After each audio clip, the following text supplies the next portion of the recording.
Hi MACC Network, it's Maya here. We're over here at Avenues for Youth today over in Brooklyn Park. We're about to head in right now to go talk to Taylor. Let's go.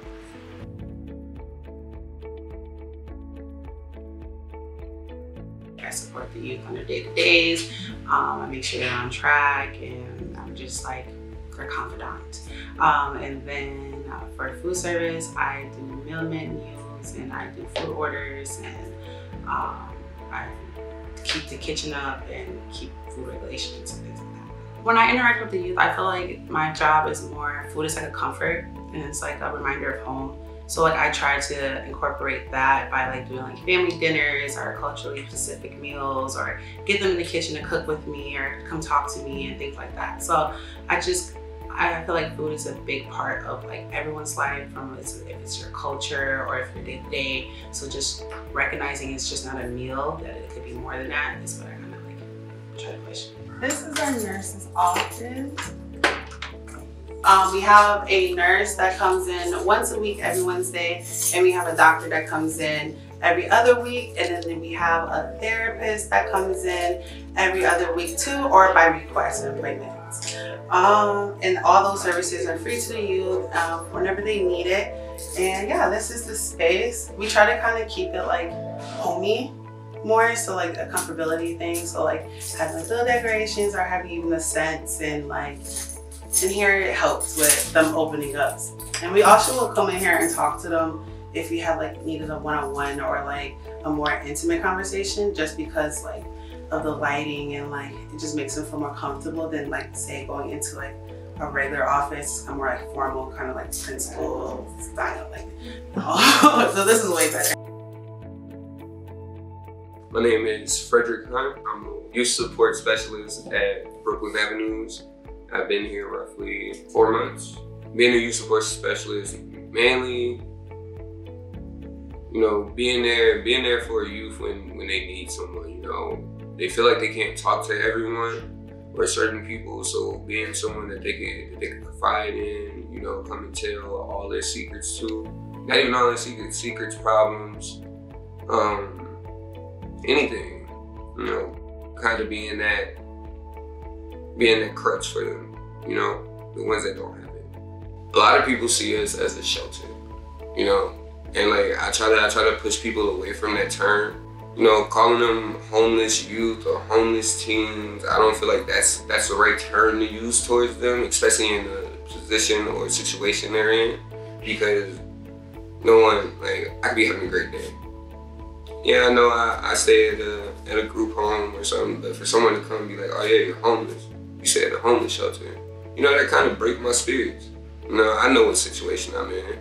You know what situation I'm in, yeah, but you didn't know that them words was traumatizing to me. So I feel like everyone should be like really informed on like what Avenues really do, because we really stand up a lot for the youth that want to be here, and the youth that, you know, they gave up every other option to be here.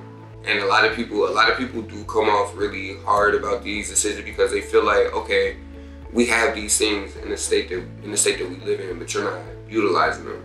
But you're out here asking for money, asking for food, and all of that, and all that other stuff. But them not knowing, them asking for help is traumatizing. You know, I can't go ask these people for help because I've been told, you know, so many times, or I've been turned away from shelters and all that, and they can't handle it. Being trauma informed on youth homelessness is very important to everyone. My name is Rosie, and I am the case manager here at Brooklyn Avenues. The day looks like being in the house, engaging with the youth and the atmosphere and coworkers. What are the unique challenges that come up from working with youth experiencing homelessness? The emotions come out in different ways. The way they interact with each other, the way they interact with staff, the way they are to themselves. Some days emotions are stronger, some the other days.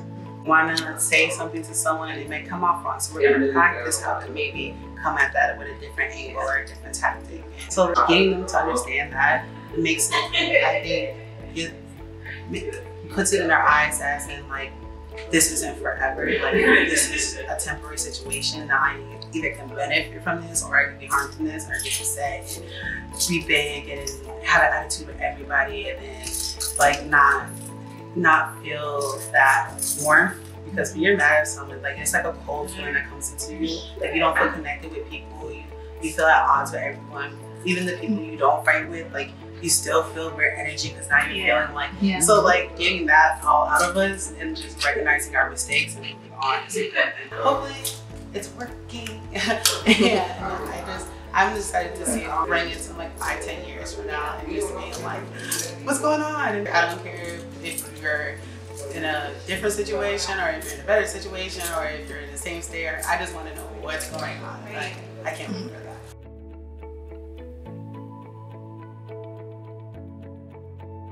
Like they come in, like they know certain things that we help with, and so they come in one that right away.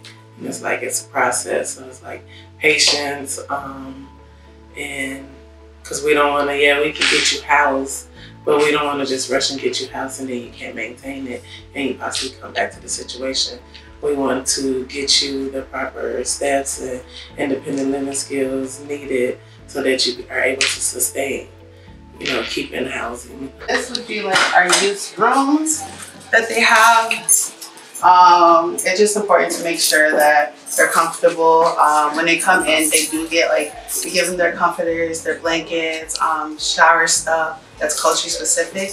And then they have like their own workstations. And it's important that they have their own space to be able to debrief and go through their own internal thoughts without having interference from so much other outside. So this is what the space is like for them. Although I am like food coordinator, I would do things like build resumes. I go over interview questions. Like I go over interview attire with them and like try to get them prepped for that. And we go over, I do reading. I help with school because I used to be a teacher too.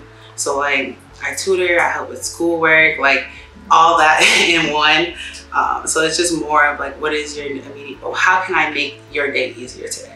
And it's not really looking, I try not to push the future so much on them, because like the future for them is always pushed on them, and I feel like it can be overwhelming. So we like to focus on what are we doing today? What are we gonna do this? And not what we have to do a year from now or 5 years from now. So we're gonna be there, we're not gonna give up on you. And I think that's an important part of our job too, is knowing letting them know you can make these mistakes and we're gonna help you get through this, and we're not just gonna leave you, because a lot of youth are experiencing that. They have outbreaks or episodes and people kind of just shun them for that and don't try to understand where it's coming from or what's going on with them, and just knowing that this is a safe space and we're gonna work through all of this with you. We're not just gonna oh, you're too much, never.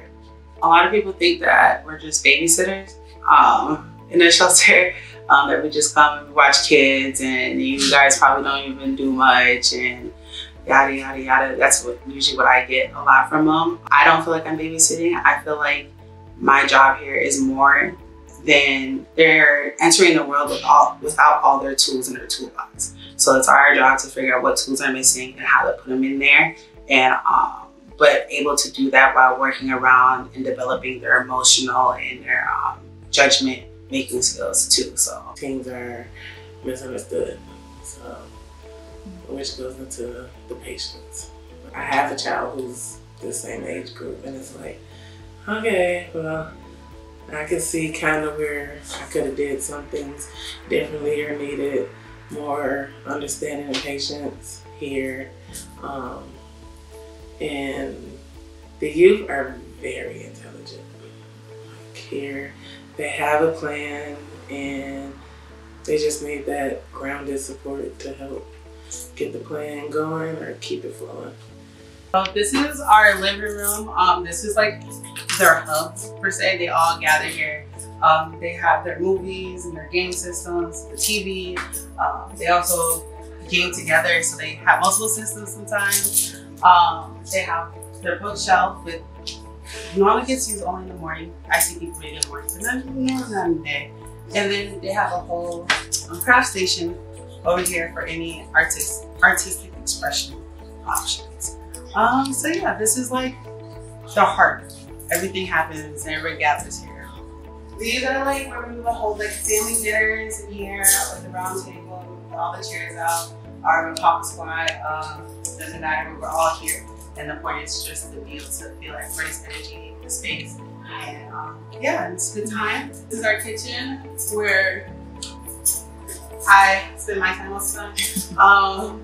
This is their favorite spot too, and they're also a hangout spot. I would say they would hang out here, talking, eating, grabbing breakfast and stuff, or they're like in there. So like these are like our two main spaces. My favorite part of this job is seeing the change, and like not the big change, the small changes. Like we had a youth get upset, right? And we're working on this, bringing the temperature down, recognizing our elevation levels and things like that. And it happened like we've been working, and it's always gets a little too far. We're like, okay, we could have came down a little faster than that, but we're gonna work on it. But like the last, like actually a couple of incidents where it was like kind of a heated debate, instead of escalating, getting to that point. Okay, let's think about what we're really doing here. Like, is this really important? Is this significant to like our plan? Is this really affecting our day to day? Like, how is this going to influence and persuade us and throw us off or on track? And you could see those wheels start turning in his head, especially because like when those moments happen, I normally like speak out loud, because like just asking questions. I'm like, hey, so what are we doing? What's the point? Where are we trying to get to? What's going to be our resolution to this art? Like, and I just say it, even though let's keep going, but like the thought is like it will stick to your head one day. Like you're gonna be arguing, you're gonna hear my voice. Like, what am I doing? Like, where am I trying to get to? And like when you see those wheels turning, I was like, yes, it's good, yes. So that's my favorite part. The best part about my job is coming in, pretty much coming in and learning and getting to know them. You know, learning their backstory, you know, and like hobbies, dislikes, likes. I'm more of a people person, so I'm a talker. I love to talk. Talk about anything. Some of the youth play games. Okay, cool.